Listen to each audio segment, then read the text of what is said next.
Hi, I'm Dr Daniel Fleming from the Australasian College of Cosmetic Surgery.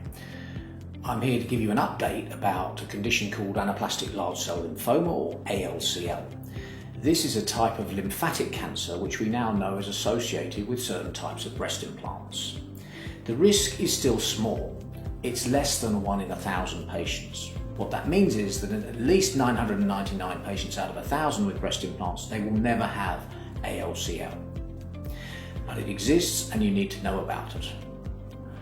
ALCL has a range of severity from being quite mild, where it's self-limiting and is 100% cured by removal of the implants, through to a more invasive cancer that requires chemotherapy and radiotherapy.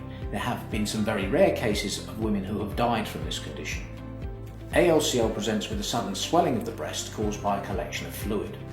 It's important to remember that most women who get a fluid collection around the breast will not have ALCL.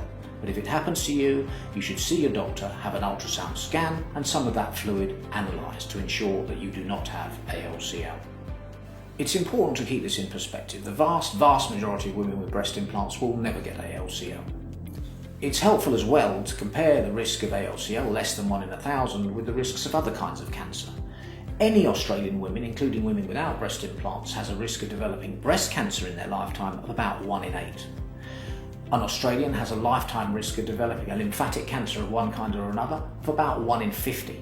And the risk of ALCL is less than 1 in 1,000, and that's for all types of ALCL, including the most mild type. Nevertheless, it's important that you know about this. If you were to develop a sudden swelling of the breast, you should see your doctor and have that fluid tested. Remember, ALCL is not breast cancer, it's a type of lymphatic cancer. You can get more information about this from the TGA's website, that's the government regulator, and from the college's website at accs.org.au. We'll keep updates on there if there's any new information that comes to hand. And of course, if you've got specific concerns, you should go and see your GP or the surgeon who performed your breast implant.